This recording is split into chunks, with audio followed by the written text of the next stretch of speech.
Actually, there's nobody that's interested out there, but the promise is that the harvest is plentiful. We need laborers who are willing to live a sacrificial life and to leave the comforts of life here, in the developed parts of the world. Yep. To go where no man has ever gone to enter into the mouth of the lion.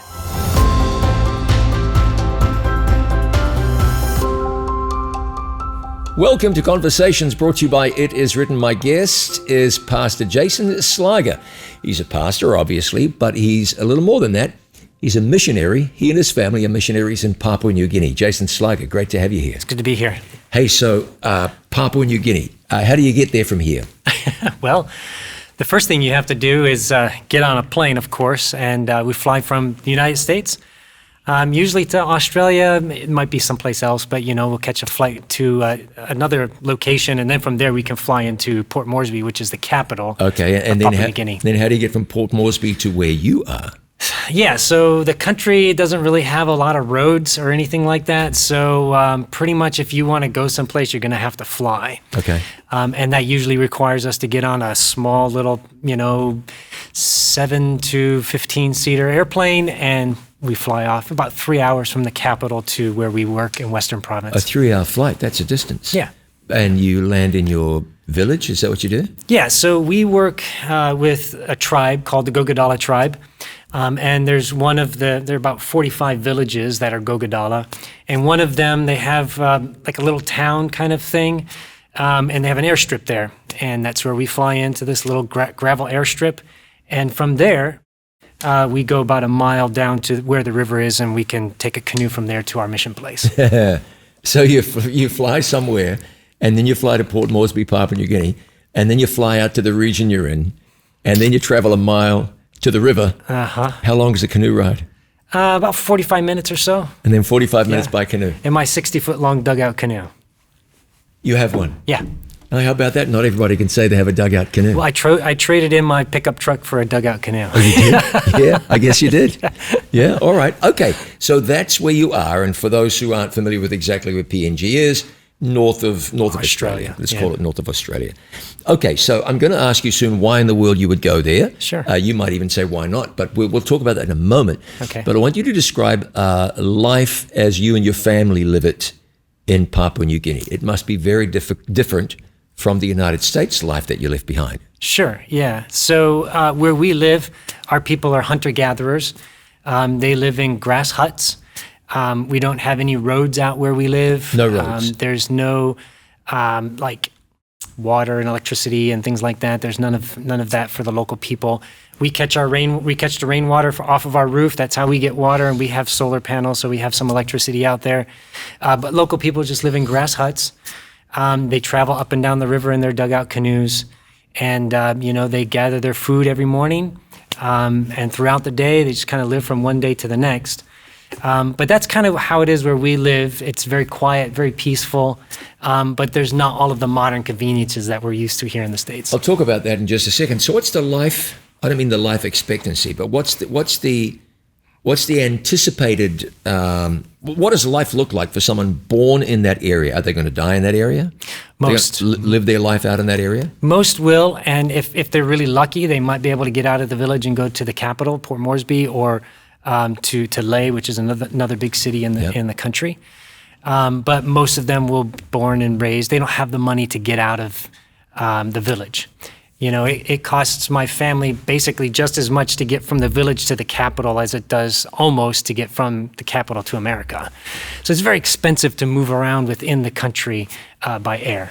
Wow, I would say that's really something. Yeah, it's pretty expensive. Okay, so the conveniences, and I say this, look, I'm not saying this to ridicule Papua New Guinea, we talk about just how primitive the place is, but I do want to talk about how primitive the place is from the perspective, we're watching this, most of us, in first world, and I'm trying to get my head around the environment in which you live. Sure. So you mentioned, I think before, you don't have the conveniences. There's no major supermarket nearby? No. Where's the supermarket? In Port Moresby? So we don't have any, I should have mentioned that. Yeah, we don't have any shops or anything out there. Like I said, they get their breakfast out of the river in the morning. Yeah. Now, you said we don't have any shops. Not in my village. Yeah, you meant that? Mm-hmm. I did, yeah. So in our village, there's no shops. Where we fly in, the bigger village, there's a few small canteens there. Okay. where if we had some, emergency or something like that, we could pick up a few things. But most of what we get, we buy in the capital when we go there, and we ship it out on a barge across the ocean, up the river to the mission place, and they drop off our supplies there. We go back to the capital about about every 3 months. That's got to take an enormous amount of planning. Yeah, it takes a little bit of logistical planning. I mean, how many times have you been in the thing? We didn't order salt, for example. Now we have to wait 3 months right. for cornflakes or whatever the case is. Yep. That happens, just make do with whatever, You're going to get by. Yep. So there's no hardware store nearby? No library? There is a small hardware store where we fly in, but it's very limited what they have there, So if we need to fix something, we really try to plan ahead and get it when we're in town. Okay. So no library, no entertainment or anything like that. Yeah. So unless someone has been to a place like that, someone watching us right now can't really relate.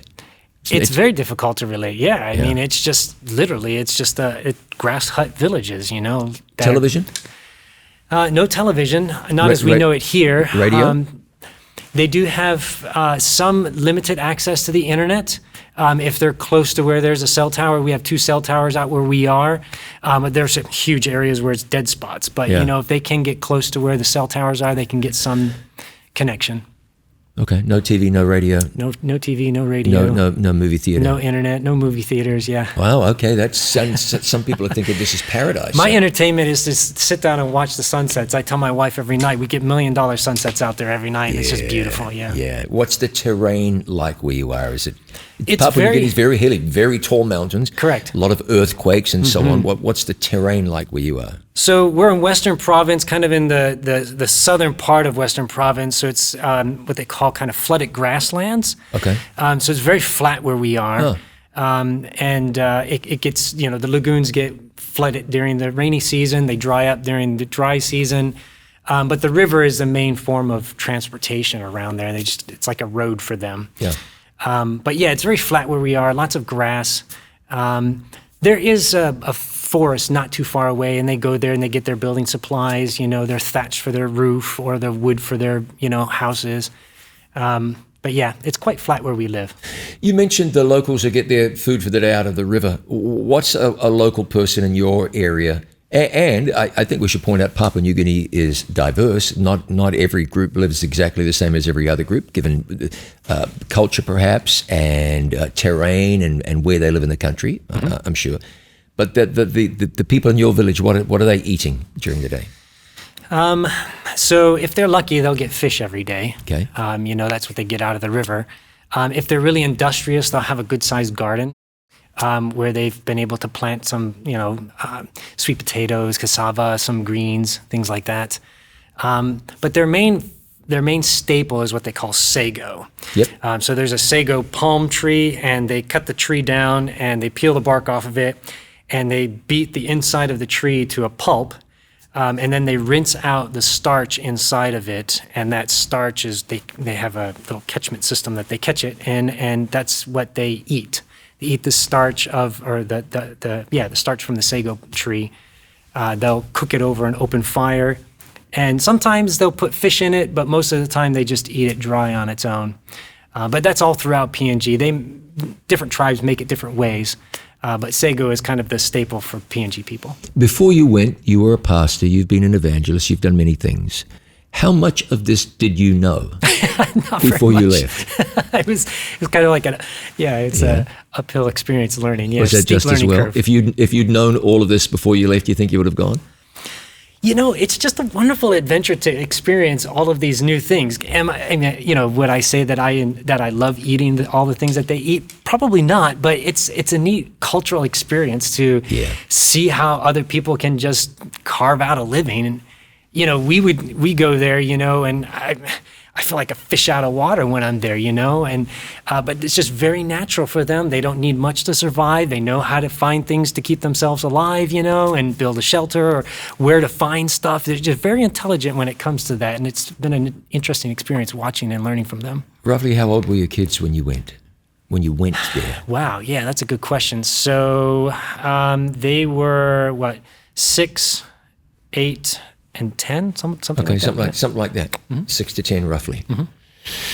That's a big thing, man. Yeah. It was a big Taking transition. your wife and yourself, taking your 3 children across the world, not to New Zealand or Australia or Suva in Fiji, which is a very modern place, not even to Port Moresby, but, to the wilds, and I say that respectfully.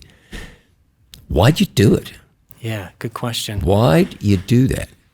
Well, ultimately, what it boils down to is the Lord just really made it clear to us that that's where He wanted us to go. I was, as you said, I was pastoring prior to that, and very happy, in our districts, pastoring our churches.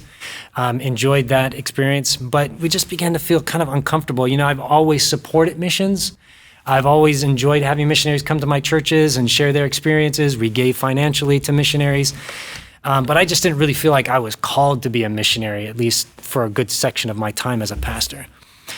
But, I began to feel uncomfortable with where I was and what I was doing and the need in the world. There's 3.4 billion people in the world that don't know that Jesus exists. Right. And as a former evangelist and a pastor, I got just very uncomfortable with that number. There shouldn't be that many people that don't know that Jesus exists. So that's kind of what kind of started our journey in interest in missions. But again, I didn't feel like, I'm a pastor. I didn't feel like I could really do anything. So I'm going to support it as much as I can. But I didn't feel called at that point. But my wife, she began to pray really hard. She's always wanted to be a missionary. And she began to pray, and the Lord just changed my heart. And, I contacted Adventist Frontier Missions to see about some possible positions. And the Lord it was just like a domino from there, just doors opening up, and the Lord led us in that direction. But it kind of started with me just being uncomfortable with where I was and the need in the world. Here I am just sitting here. There's Christians everywhere over here, but there are parts of the world where there are no Christians. And then there are parts of the world where there are a few Christians that are struggling. And that's where the Lord decided to take us, where there are a few that are struggling, to kind of help strengthen and grow them. So what are the Papua New Guinean people like? You had to go, you live among them, and you are that fish out of the water you're used to. Just describe society, the culture, and what the people are like. So the Gogodala people are very gentle for the most part. I mean, anywhere people get upset. They have their highs and their lows. But generally speaking, the Gogodala people are pretty peaceful people. They've been nothing but accommodating to us, loving to us, accepting to us. When we arrived in the village, my wife and I and my kids, we were all adopted by Gogodala families. So there was a family that adopted me and my kids, and then there was another family that adopted my wife, and they gave us all Gogodala names. And so we have Gogodala mothers and fathers and aunties and uncles and all of that kind of stuff. And that's a very common thing that they do when somebody from the outside comes in. They want to adopt them into the family. So we have our Gogodala family over there that they take care of us and we help take care of them. But they've just been very accepting. Do they have challenges when it comes to accepting spiritual things? That's the way it is everywhere in the world. And we just learn how to surmount those challenges. But just generally speaking, they've been very accepting and very loving of us. Very beautiful people. What are you there to do? You're a missionary. All right, we heard the term. But why, not why'd you go, but why'd you go? What's your purpose? What are you there to accomplish? Sure. So I'll just back it up a little bit. Adventist Frontier Missions started that project back in the late 90s. And the goal was to plant indigenous Seventh-day Adventist churches among the Gogodala. At that point in the late 90s, there were really no Adventist churches. There were a few Adventist people. And so we sent missionaries over there, and they began to share the message and grow the church. The first Adventist church was planted in the early 2000s. And then the work just kind of slowly progressed from there. When we got called, there was a vision for a training center to equip and train local people with the tools and resources that they need to be able to share their faith, grow the church, and strengthen the church. And with my background in evangelism and pastoring, they felt like that would be kind of a good fit for us to go over there and help run the training center. So that's initially what we were called over there to do. And we do that. But more and more what's happening over the years is we've kind of taken more of a coach role, because there's a good pocket of Adventists that are there. And ultimately as missionaries, it's our job to work ourselves out of a job. Right. And so we really want them to take over the responsibility of mentoring the church and growing the church and discipling the people. And so more and more I'm taking a coach position, just kind of coaching them along and training them and helping them to see they have the resources. They have everything they need to be able to take the gospel to all of their villages. And that's one of our visions that our group of elders came up with. We want to see an Adventist church in every Gogodala village. And the Lord's been opening up opportunities for that to happen. But initially we went there for the training purpose, and we're doing that. But now we're doing also more coaching and discipling as well. So the idea is to, as you said, work yourself out of a job. Correct. That's an interesting mindset, isn't it? Yeah. What have you seen happening while you've been there? Give me an example of how you've seen the gospel take hold. Amen. And grow. Sure. So one of my favorite stories to tell is about a man named Bonnie. Bonnie lives in the next village over from me. I live in Kewa village. He lives in Uladu village. And for context, roughly how far is that? As the crow flies, it's not very far, but because there are lagoons all over the place, it takes us about 45 minutes to an hour to get there. Okay, to that's a distance. Go around. Yeah, it's a good trip away. Yeah. So when we first arrived there several years ago, Bonnie came to our church where the mission place is, and we met him, and we found out he was a Seventh-day Adventist in his village, and I asked him to share with me more of his story. And so what happened was in his early years, he made some mistakes and found himself in trouble with the law and ended up having to serve a prison sentence in Port Moresby. And while he was there, some local Seventh-day Adventists came into the prison and ran an evangelistic series. And Bonnie, as well as a bunch of other young men, gave their hearts to the Lord, and they became Seventh-day Adventists. So Bonnie, once he started learning these new truths from the Bible, he's like, I want to teach these things to all of my friends and family back in the village. So when he was released from prison, eventually he found his way back to the village, which is no small feat for somebody who doesn't have very much money. But he made his way back, and he would gather his family together and a few other people on his little island. He owned a little island in the middle of the lagoon. And they would come together every Sabbath, and he would share with them just a few things that he learned in the Bible prophecy seminar. He had his little pamphlets, the handouts that he got. He had his Bible that he received as a gift, and his certificate. And he has a piece of wood that he's drawn out the Daniel chapter 2 image on, and all the information on there. Babylon, Medo, Persia, Greece, Rome, and Sabbath after Sabbath after Sabbath, Bonnie would share these things over and over and over again. He just was sharing what he knew. And he told us the story. And I'm like, Bonnie, this is an incredible story. Can we come and visit you sometime? He said, we'd be happy to have you come. So we set up a Sabbath for us to go and worship with them. And I took a group of people with me in my canoe. We went over. And when we came up to Bonnie's island, he was welcoming us. He just had a big smile on his face. There's a group of people there, about 40 people that were there that Sabbath to welcome us. And he just had tears streaming down his face. And they were tears of joy. He said, we've never had anybody from the outside come and visit us on the Sabbath. And at that point, he had been worshiping on his island every Sabbath for 13 years. Wow. Every Sabbath, faithfully meeting with his little group there on that island. So we worshiped together with them and just had a fantastic time. And before we left, the group that was with me, we got in a big circle around Bonnie and his family, the few people that were there from Uladu, and we said a prayer for them, and we just prayed and said, Lord, would you please pour out your Holy Spirit upon this village? We want to see a revival happen, and we want Uladu to become a Seventh-day Adventist village. That's what we prayed for. And after that, I met with Bonnie and his son and another young man, and I asked them, you've been learning from Bonnie. Are you sharing what you have learned? And they said, we don't know very much. We're not very smart. We just have a few things, and we can't tell other people about this. And I said, you must tell other people, even if it's just a little bit. You have to tell them the little bit that you're learning from Bonnie. And these two young men, bless their hearts, they took me serious. And they started telling everybody that they worked with, they go make sago. They tell them just a little bit things that they learned from Bonnie. They're fishing in the lagoon. They're telling, walking through the village, telling people just these few little things. And 5 months later, we had set up to come back to Bonnie's island. I wanted to come back and worship with them again on a Sabbath. 5 months later, we came back.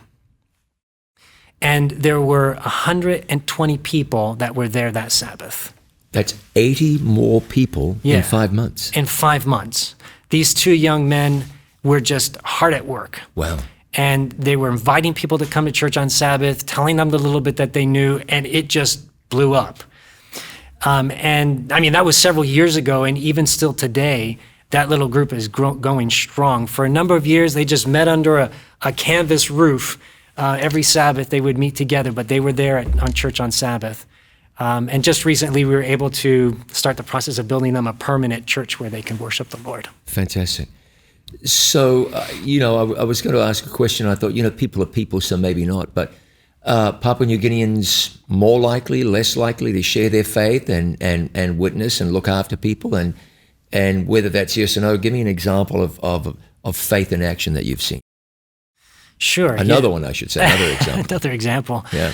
I think generally speaking, PNG people Papua New Guineans are very willing to share the things that they know. It's a communal society, so they love to talk about what's going on in the community, what's going on in the family, and so they're pretty willing to share their faith, which leads to some pretty interesting stories that happen. I mean, Bonnie's story is a great example of that. Great one. Yeah. Probably another quick story would be this young man. His name is Joshua. He, for a number of years, he was in a village where there was no Seventh-day Adventists, except for him. He was the only one. And he went to the local evangelical church. He kind of slid back a little bit in his faith. But he was going to this evangelical church for a number of years. And then about a year ago, the Lord just started making him uncomfortable. And he said, you know all of this stuff, but you're not telling anybody anything. You know all of this biblical truth, but you're keeping it to yourself. And so he decided, I'm gonna start worshiping on the Sabbath, and I'm gonna invite people to come. And he did. He opened up his house. Underneath his house, I've been there a couple of times, or at least once. They meet together for church right underneath his house. And every Sabbath, there's a pretty good-sized group that comes and worships there. But, the Lord has just really blessed. That's another village like 3 hours down the river. And we were praying, Lord, we need a group down there that's worshiping you on the Sabbath. And the Lord just recently opened that up. Again, it wasn't any work that we did. It was just the Lord that did it. But this young man, it's a powerful story. The local church leaders, they told him basically cease and desist. They sent him a letter, the evangelical church leaders. They sent him a letter and they said, we want you to tear down your house, pull up your garden, take your family, and get out of here. And when he got that letter, he just sat there and he said, Lord, this is not my problem, it's your problem. And he just kept going. And the group started kind of getting smaller and smaller and smaller because they were afraid of, the religious leaders in the area, like what are they going to think of us and what are they going to do to us? And so the group started getting smaller and smaller and smaller. And then finally, the church said, we want you to come for this kind of court session with the local evangelical church.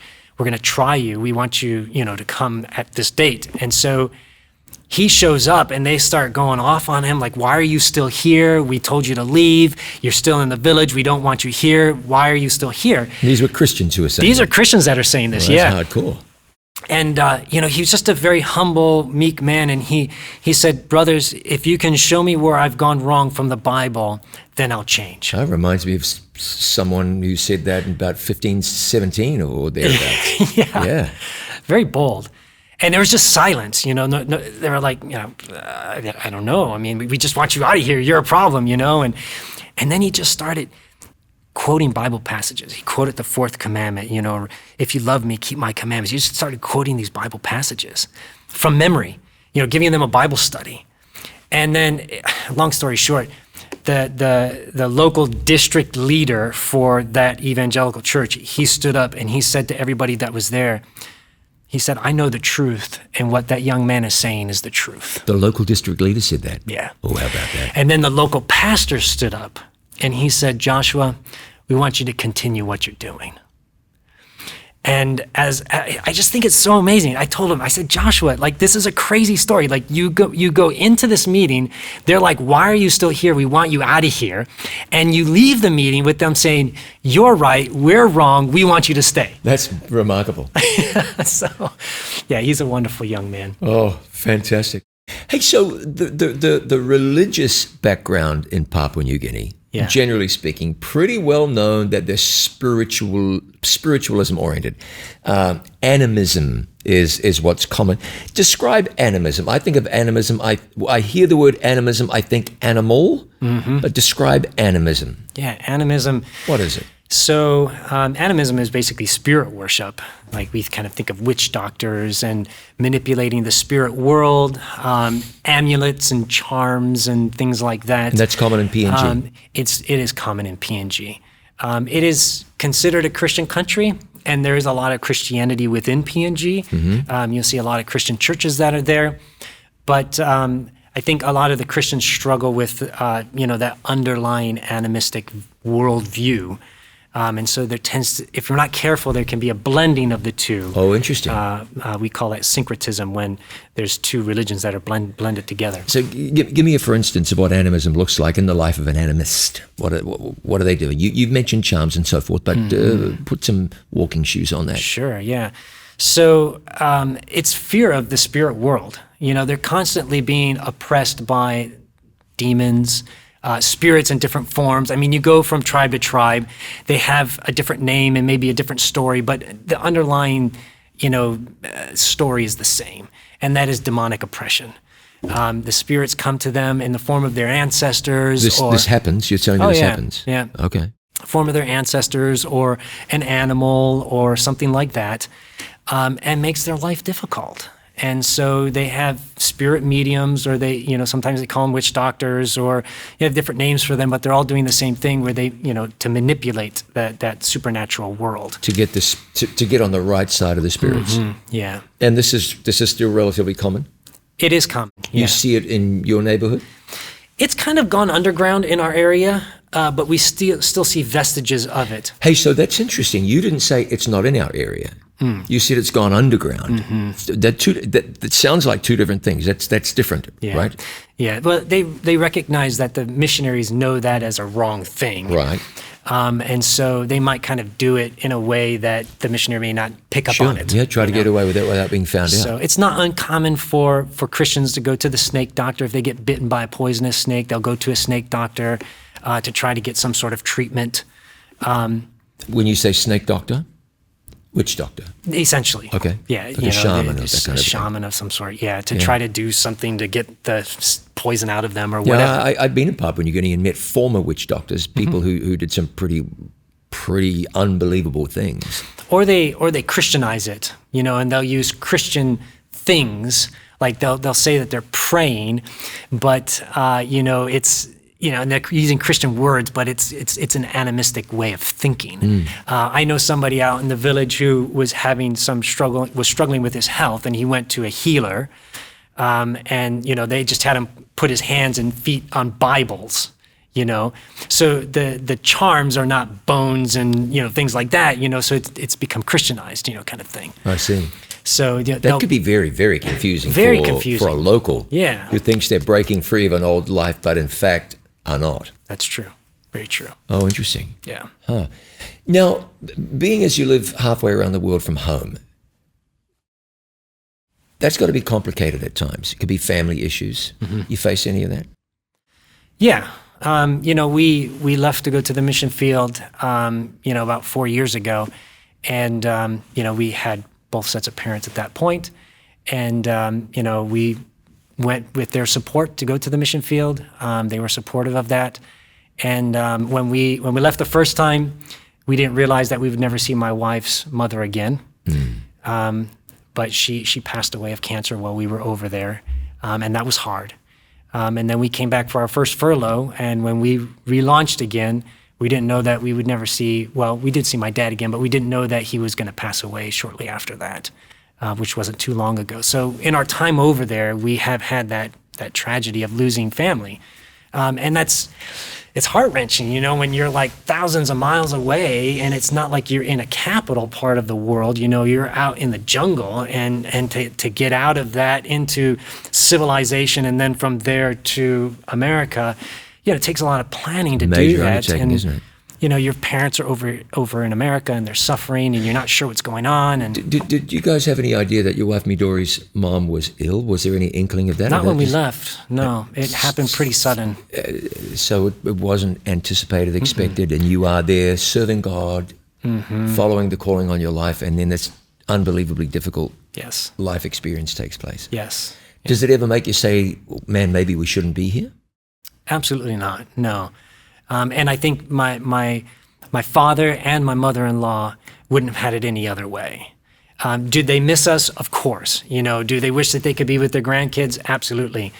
But I know that both of them are very happy with what we were doing, even though we weren't there in some of the hardest parts of their lives. Yeah, that's a tough one, isn't it? But these are the considerations that's the reality, isn't it? It's the reality. Because there's still, I think there's still an amount in the minds of people like me, in the minds of most people, of adventure. I don't know if it's daring anymore, but it's adventure and so forth. But that adventure, and that's got to be tempered by some bitter reality sometimes. It is, yeah. There's some real hardships. I mean, sharing the gospel requires sacrifice. Yeah. And some of us are required to sacrifice more than others. We miss our parents, but we feel like that's a small sacrifice in comparison to what other missionaries have gone through. But, for us to reach those 3.4 billion people who've never heard the name of Jesus, it's going to require some significant sacrifice on our part. Are you inspired? Have you been inspired by the stories of other missionaries? And if so, who?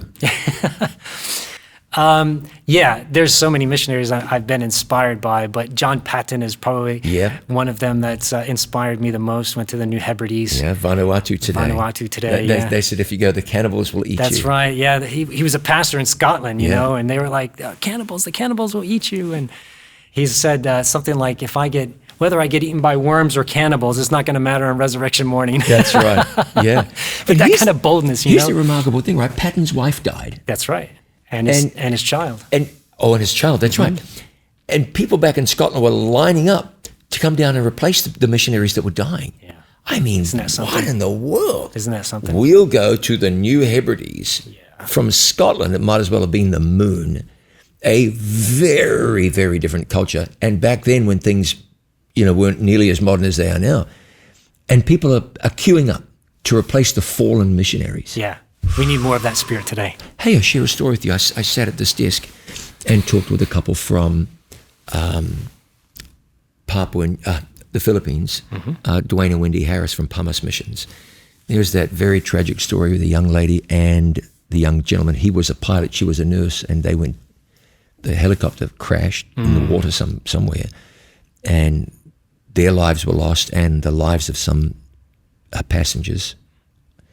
And I asked Dwayne, so what happened as a result of that? What was the fallout? He said, people came out of the woodwork to say, we want to come down there and do that same work. Amen. So it strikes me that people need something to die for, probably more than they need something to live for. Yeah, absolutely. Especially our young people. Yeah. Yeah. I heard a story recently about an Adventist missionary in Africa who died. Well, he was there for like a year and he died. And this was back in the early 1900s. And they were trying to replace him. So they put out an advertisement at the local camp meeting the next summer that they needed a replacement for this missionary who died in Africa from some sort of sickness there. 17 people stood up and said, we'll take his place. I would ask you if you think that spirit is still alive, but I think your own experience and the experience that I just related says that it is. Yet, missions are still woefully underserved. Yes. Why do you think that is? Well, I think there's probably a lack of education. Yeah. For me, I remember the first time I heard that 3.4 billion number, I'm just like, you got to be kidding me, man. Like, I had no idea. It's not a lack of money. We've got all the money. We've got more money than we know what to do with. I say that very generally, but it's true. I mean, you look at churches with multiple pastors and church organizations that seem to find money for pet projects, whether they be good or less good. There's money, right? I mean, the United States is as rich as it's ever been. Australia, New Zealand, Great Britain, Germany, same. So there's money. There is. Well, maybe not Germany and Britain, but you get my point. Sure. But it just seems that there's a disconnect between the acknowledgement that more than 3 billion people have never heard the name of Jesus and the money in our pockets and the missionaries who aren't there or the mission work that isn't being done. So what are we going to do about that? We need more workers, man. I mean, that's what Jesus said. Pray the Lord of the harvest that he would send forth laborers. So he's like, the harvest is plentiful, but the laborers are few. That's always been the problem. There's always been plentiful people to be harvested. And I know, like in our mind, some of those really hard to reach areas of the world, we think, it's just a desert. There's no, both literally and spiritually, there's nobody that's interested out there. But the promise is that the harvest is plentiful. We need laborers who are willing to live a sacrificial life and to leave the comforts of life here, in the developed parts of the world. To go where no man has ever gone to enter into the mouth of the lion. Hey, and sacrifice is relative, right? You're sacrificing, okay, but you get to sit and see $1 million sunset every night, and you live by a river, and you're living around people who are peace-loving and peaceful, and your children are being raised in a beautiful place, and you're getting to see interesting things. So, of course, that is sacrifice, but at the same time, it's pretty good. There's a blessing that comes from it, yeah. I mean, I think in reality, I share some of these things, that we go through, but I think what we get back is far more than what we get. But from this side, looking into it, you think, man, that's a huge sacrifice to make. No. And it's fair to say that. It is, because when you're used to your creature comforts, and that sounds negative, when you're used to a certain way of life and you trade that for no supermarket, no hardware store, no TV, if that's what... No hospital. Yeah, we don't have a hospital where we live, Yeah, so, there's... So someone falls off the roof and breaks their back. What's going to happen? I mean, we have to. There's a little aid station not too far away, about 45 minutes away. It's Band-Aids. Band-Aids, yeah, that's basically it. We have to get them on a plane and fly them to Port Moresby. And even there, sometimes medical technology or equipment is limited. Yeah. And so from there, the next step would be Australia. A missionary in Papua New Guinea, Len Barnard, man, I hope I've got his name right. He was a New Zealander, moved to Australia, went to PNG, did a great work, got too close to the propeller of a plane and made a mess of his leg. They said, we're going to have to amputate. And he said, you're not going to amputate. And they said, we're going to have to amputate or things are going to go badly. He said, God will take care of me. And God took care of him. He walked with a limp for the rest of his life. Oh, wow. Didn't lose his leg and things worked out okay. God bless him. Desperate times call for desperate measures, I suppose. Yeah. Hey, so sacrifice, let's talk about that in terms of your living situation. You live in a house? We do, yeah. We live in a house. Okay. If we lived exactly like them... It would be difficult. It would be difficult, yeah, but it would be also difficult to do the work that we're called to do there. Correct, yeah, sure. So we have to have some things in place that make it, that create time for us to be able to engage spiritually with people. Yeah, so, no doubt about it. So if I visited your house, I'd say, oh, just like my house, or I would notice some differences. You would probably notice some, if you were there, you would notice some differences. Okay, so for one thing, you collect your own rainwater, which isn't necessarily third world. I have a sister who lives in a first world country, and that's how she gets her water. They collect their rainwater. Yep, absolutely. So that happens still. But what else is different about just day-to-day living? Yeah, so we have... we use solar to get electricity, of course. You have air conditioning? We have no air conditioning. Yeah, no. We just have windows that we open up to let the breeze in. We have a zoo of geckos in our house. In your house, the geckos. You can't keep them out. Okay. There's all kinds of mosquitoes and insects, and termites are eating the house and what termites have you. Eat the house. Yeah, that's you pretty common problem out there. You didn't call the Auckland guy there. to get that taken care of? Nobody you can call to do that. I'm the exterminator too. There's mold and mildew issues inside the house. And someone's going to say, well, get rid of that mold and mildew or move, but that doesn't fix it, right? I mean, we're at 90% humidity. All year round. What are you going to do? I mean, it's like it's humid all year long kind of thing. So you make the best of it. You just make the best of it, yeah. So that's life, mold and mildew and mice and termites. It's just a fact of life. I guess for some people that may be one way of looking at it. Yeah. But for us, when we think of our time there, those are things that we don't even really think about unless we're asked, if somebody asks us about it. Yeah. What comes to our mind are the people and the experiences that we have. Yeah. It depends on your focus, doesn't it? And that's just, I guess it's just life, and not even really a thing because of your mission and what you're there for. Do you have to somehow fan the flames, stoke the flames, keep the furnace of mission, desire, and fervor burning? How difficult is that to wake up the next day and say, I'm still enthusiastic about this? It definitely has its ups and downs, for sure. Going through, sometimes I think we as missionaries, we share a glorified view of mission work. Right. And folks here, in the developed parts of the world, America, have a romanticized view. I think that's very true. Of what it is in the mission field. We share our glory stories, but those glory stories are kind of just a small snapshot in the midst of lots of trial and turmoil that takes place to get to those moments. There's definitely times where we need to stoke that flame of missions and why we're here. And sometimes it just requires a little bit of a break. Come apart and rest a while, get refocused, spend a little bit more focused time with the Lord and the purpose for why I'm there. That re-energizes me to be able to come back into the work again. But there's definitely ups and downs. If you were to take a look at where the missionaries are, there are challenging places and less challenging places. I mean, it's all challenging if you go to a place where Jesus isn't known. But life in Greece would look a lot different than life in the western province of Papua New Guinea, wouldn't it? Yeah, absolutely. So a missionary might go to PNG, a missionary might go to Ireland, which is first world, with all of the creature comforts. Who should be thinking about mission service? That's a good question. I think everybody should be thinking about it. Not everybody is going to obviously be called to go, but we're all called to engage in it in some way. Whether you're praying for missionaries, that the Lord will send more missionaries, whether you're financially supporting a missionary yourself or mission organization, or whether the Lord is calling you as a person to go. Yeah. Every Christian needs to be thinking about missions in some way and ask the Lord, what is my role in fulfilling the gospel commission? Not just in my backyard, not just in my home country, but in further afield as well. And I think, if every person was actively thinking about that and engaging in it in some way, it would just rapidly move the work in an exponential way. But it's easy to get distracted in places like this. There's just all kinds of things that are vying for our attention. Media and what have you. We've talked about that, I'm sure.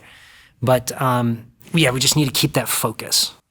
So you go to PNG, let's say, and you're there for 3 years or something or other, and then you finally come home. Or however, I think initially you're there for a period of time before your first furlough, correct, right? Yeah. Okay. So you get there. There's the culture shock, and then you settle and you go. Now I have a canoe. And there's no supermarket, and the people speak a different language except for when they don't. And okay, good. And now I have the sunset, and I see the lagoon, and over there are mountains, and I get it. And so you go on this enforced fast from everything first world, and then you fly back to the U.S. How does that hit you? They call it reverse culture shock. So you're coming from the mission field back to your home country. And is that what it is? It is, yeah. It's definitely a shock. What do you notice? I think one of the big things that I notice when I come back home is just the selfishness. It's just we're really focused on ourselves.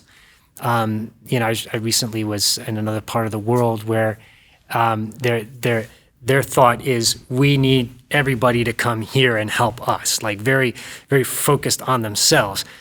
But we have to remember, the Bible says it's more blessed to give than to receive, right? And so that's probably one of the things that hits me the most is when I come back to America. It's just everybody seems to be focused on themselves and their own comforts and their own interests and all of that. When people over there are very giving to one another, if I catch 10 fish in the morning, I can't eat 10 fish. I don't have a refrigerator to store those fish. So what am I going to do? I'm going to go give them to my neighbors. And when I need some sago, they're going to give me some sago because I gave them some fish 5 months ago, So it's like there's just this whole culture of giving and receiving, and that spills over into the gospel as well for them. How do you mean? It spills over into the gospel? Their willingness to share it. They want to share and receive from other people spiritually as well. Yeah. That's interesting, that coming back to the US and seeing just how much stuff we have. Yeah. Go to someone's house and they can't park the car in the garage because it's full of their stuff, and they've got a storage unit, and it's not bad stuff. It's just we've got a lot of stuff. And I'm not trying to make people feel bad or anything like that. No, I don't like, think so. I think we don't realize that there's such a vast need over there in other parts of the world. Our people have virtually nothing, they just live from day to day with the little bit that they have. I tell people, the stuff we throw away here in America, they would gladly take it if they could, and they would find some use for it. But for us, it's just trash. How has living in the mission field impacted your children? So they've grown up a very, very different life from whatever it was they were experiencing before they left the United States with your wife and you. How do you see this life impacting? Because people thinking about the mission field, someone's thinking, you're crazy taking your kids to Papua New Guinea where there's no stores and no normal American life. What's the reality from your perspective? Well, I think as a parent, one of the best gifts you can give to your kid is following the direction of God in your life. And if that isn't to the mission field, that's one of the best gifts you can give them. It's not a guarantee that your kids are going to become spiritual giants. They may struggle just like any other kids do. But as far as our kids go at this point, we've seen nothing but good things for them. Have they had struggles? Yes, it was, we hit a wall for the first couple of years. There was a lot of crying that happened, and why are we here and what are we doing, and just having to hash through that whole thing. But once we pushed through it and they got through that discomfort of being a third culture kid is what they call it, So they have a little bit of their home culture, they have a little bit of their culture where we're living, and those two things blended together make a third culture. So they call them third culture kids. Once they get comfortable in that outfit, they really start blossoming. And that's what we've seen happen recently with our kids. They're speaking more Gogodala, they're hanging out with the Gogodala kids, they're making sago, they're learning how to paddle in a stand-up canoe, and just having fun going up and down the river, floating on the big floating grass going down the river, and fighting with each other in Gogodala or whatever it is, playing Gogodala games. Our kids now, anytime they're not doing school, they want to be outside playing. Nice. Our daughters have a baby connected to their hip everywhere they go. They're just having fun with little babies. My son is having fun learning how to make things out of wood or whatever it is, So is it all glory? No, but it's not all glory here either, That's for sure. So Yeah. So the project you're working on, what you want to see while you are there is what? So we want to see indigenous church planting movements. You mean local people Yes. taking it upon themselves Correct. to go and win local people? Correct. Yeah. We want to see an Adventist church in every Gogodala village. We have 6 Adventist groups right now. There's 45, 46 villages that are in total. So we got another 40 or so to go. I can't do that. There has to be a movement of people that are doing that. And so Jesus said, go make disciples. And basically what he wants us to do is to be disciples who are making disciples, who are making disciples, who are making disciples. And I feel like that's where our success is. Like when we can say we have successfully made disciples who are making disciples, then we can say we've done something and we've done our job kind of thing.